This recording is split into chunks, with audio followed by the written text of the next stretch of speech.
Президенттің тапсырмасы бар ғой, 2029 жылға шейін ұлттық қордың мөлшері 100 миллиард долларға жету керек деген тапсырма бар. Енді сондықтан да деп ойлаймын, біз ұлттық қордан ақшаны ала алмай жатырмыз да, басқа жобаларға жұмсауға. Егер инвестиция болатын болса, ақша болатын болса, көптеген жобаларды іске асыруға болады.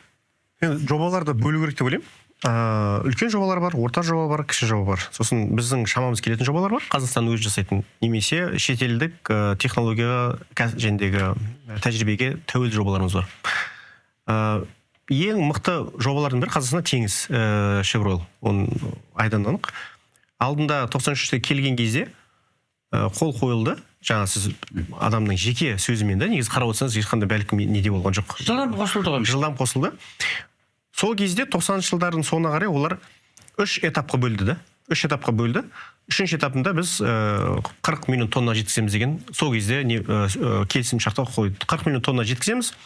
Енді оның 3 этапы басталды. Екінші етапы 2008-де бітті. Үшінші этап осы 2025-де бітті. ПБР мысалды. Әр этапында осынша әр этапында көтеріп отырамыз деді. Енді мен айттым ғой, әр жобаның басталу бар, орындалу бар, соңында одан сабақ алу бар. Сол кезде бұндай күрделі жобаны орындаған кім? Теңіз Chevroil'да мысалы. Сол операторы мысалы, ол жақсы добросовой. Неге? Ол басына қалай сөз берді, соны қарай бәлкім бағасы ақшасы өсуі мүмкін, уақыты шамалы шегерілуі мүмкін, бірақ орындады. Демек, бұған келесі жобаларды беруге болады деген потенциальный кандидаттың ішіне кіру керек болар. Ал енді екінші жобаны алсақ, Қашаған. Мысалы, Қашаған жобасында басына берген сөзімен істелген ісі бар, енді одан сабақ алу керек та. Бұның ішінде кім дұрыс, кім бұрыс жасады.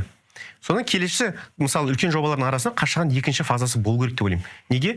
Қашағанның оның қысымы төмен түсе береді бұдан кейін. Оның ішіндегі мұнай көп болса, газ аз болса, уақыт өте-өтелі Қарашаған сияқты газы көп болады да, мұнай азая береді. Неге? Ол қысымның түсуіне байланысты.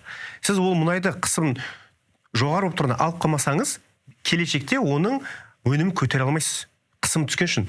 Сол үшін Қарашағанатта мысалы үшінші фазасы болған жоқ. Неге қысым түсіп кетті? Уақыт өтіп кетті да. Үшінші, ол негізі Қарашағанаттың мұнайының негізі өнімі 15-16 миллион тонна жету керек болатын үшінші фаза бойынша. Ол жерде де орындалған жоқ. Қарашағанатта 2 фаза орындалса, Қашағанда 1 фаза орындалды.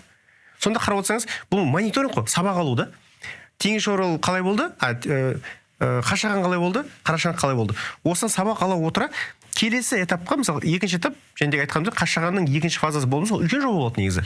Оны біз Қазақстан өз орнымызда орындай алмаймыз. Ол қаражат жағынан да, тәжірибе жағынан да. Осыны бәсекеге қою керек деп ойлаймын.